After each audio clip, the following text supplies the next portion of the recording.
the state of the Republican Party. That is the subject of this evening's Talking Points memo. I have to say, I'm a bit surprised that Don Rickles is apparently running for president as a Republican. So I'm looking at little Marco and I say, man, there's something happening with him. And he's like melting. He's always calling me Little Marco. And I'll admit, the guy, he's taller than me. He's like 6'2", which is why I don't understand why his hands are the size of someone who's 5'2". And you know what they say about men with small hands? You had to see him backstage. He was putting on makeup with a trowel. I will not say that he was trying to cover up his ears. I will not say that. He doesn't sweat because his pores are clogged from the spray tan that he uses. Now, that's not exactly the Lincoln-Douglas debate, is it? But here's why it's happening. In the beginning of the campaign, Donald Trump did something very brilliant. He staked out two essential issues that he knew Republican voters were angry about: the border and the economy. But rather than getting into policy, Mr. Trump kept it simple. He'll build a wall and deport illegal aliens. He'll make deals that will turn the economy around and punish countries like China and Mexico that he believes are treating the USA unfairly. That quickly got the new candidate a lot of attention and a lot of criticism. Trump then immediately counterattacked, using hot rhetoric that most politicians would never even consider using. That got him even more popularity. The more he insulted folks, the higher his poll numbers climbed. So he's 2 for 2. He chooses emotional issues, simplifying them for potential voters, then scorches anyone who doesn't like it. Even if you don't like Mr. Trump, you have to admit the strategy's been brilliant, and he would not be leading in the polls today had he not employed it. The other Republican candidates were taken by surprise as he hammered Jeb Bush and anybody else Trump considered to be a rival. After months of watching Trump's poll numbers go up, finally Senators Rubio and Cruz began a counterattack in the same way.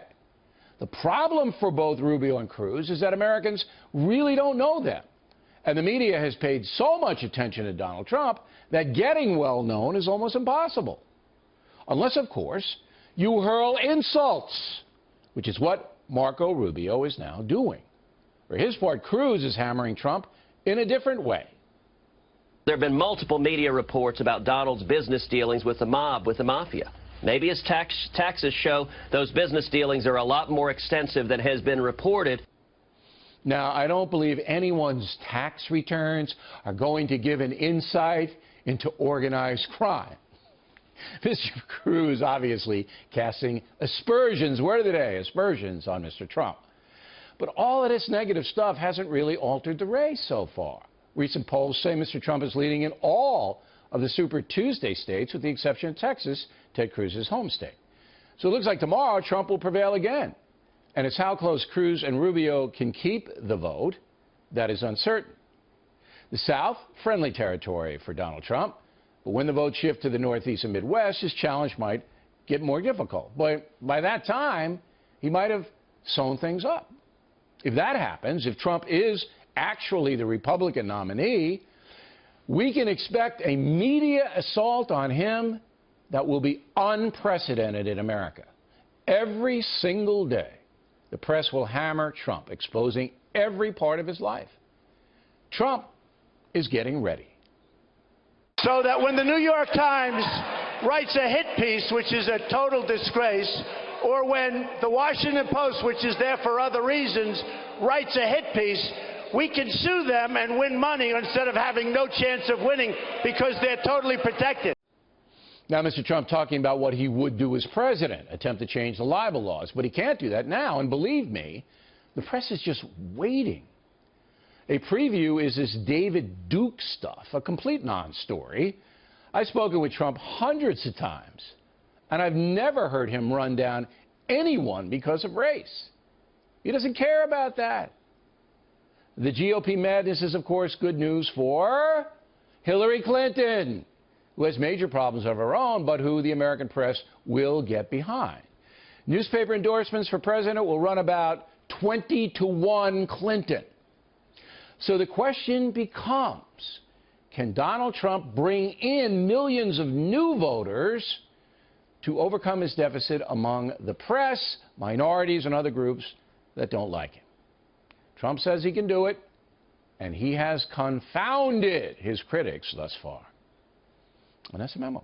Now for the top story reaction, joining us from Washington, Senator John McCain. First up, Senator, will the Republican establishment get behind Donald Trump if he wins the nomination? I would assume that the majority will support the nominee of the party. But could I just add, I don't disagree with your commentary, but I am saddened and upset about this level of discourse. Just 2 weeks ago, we had the Director of National Intelligence before the Armed Services Committee. And, Bill, I wish every American could have seen it. There will be attacks on the United States of America. Putin is dismembering Ukraine. The Middle East is in chaos thanks to this feckless foreign policy of failed leadership of Barack Obama. And what are we talking about? We're talking about the size of people's ears and throwing water around the stage and talking about the size of people's hands. That's not, the American people deserve a lot better. And I am saddened that we're not discussing these issues when we are facing the greatest threats to the security of the United States in 70 years. Okay. Valid point. Valid point. But you know that all of the invective and all of the back and forth is done for one reason by whoever's doing it, and that's to win votes. And Rubio and Cruz and Kasich and Carson and Jeb Bush and everybody else tried for months to dent Donald Trump's lead. They could not do it talking about issues, Senator. They could not do it talking about issues. And in your case, some have criticized you for not bringing the fight to Barack Obama in a more personal way. Maybe you would have won the election had you done that. So you can see why it's being done. Well, I can see it if you're willing to sacrifice your principles and what's best for America to only winning. Yes, I've been criticized, but I'm proud of the campaign that I ran, and I would not stoop to those levels because my honor and my integrity is far more important than any election. The same way when I supported the surge and they said, oh, it's going to kill you, I said, I'd rather lose an election than lose a war. So everybody has their own standards. Everybody decides what they want to do with their lives. I wouldn't do this kind of thing. Okay. Do you understand Trump's appeal? Oh, yes. I think I do to a large degree. Millions of Americans out of work, millions of Americans who have seen no improvement in their lives in the longest recession in history since the Great Depression, students who are carrying student loans of hundreds of thousands of dollars, obligations, a actually shrinking middle class because of the economy, which didn't happen by accident. It happened on Barack Obama's watch. All right, but it's more than that. They're angry at their own party, not Barack Obama. They are angry with him, but their own party. Let me give you an example because you know what I'm talking about here because I've talked to you about this. Kate's Law. Number one, we don't have a secure border because this alleged killer got in, defied deportation 5 times. And he's a low-life, drug-addicted creep. And he could get across the border 5 times. So don't tell me we have border security and everybody knows it.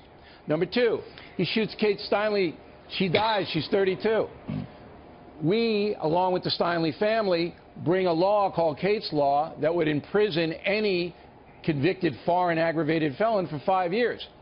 Harry Reid single-handedly kills the bill on the Senate floor, and the Republican senators, led by Mitch McConnell, look impotent, and Senator McConnell wouldn't even take my call to discuss it.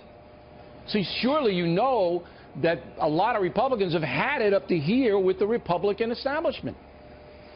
I fully understand that. And by the way, I didn't used to be known as the establishment. I was called a maverick. But the point is, you make a good point. And when we pass an omnibus appropriations bill that is filled with hundreds of millions, if not billions of dollars of pork and unnecessary spending that nobody has voted on, that authenticates that dissatisfaction.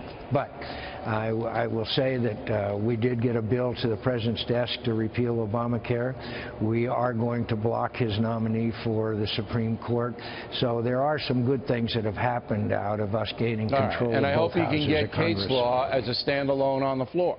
Because I will continue to work on it. It's desperately needed. Continue to work on it. Desperately needed in this country. All right, Senator, we appreciate it as always. Thanks for taking the time.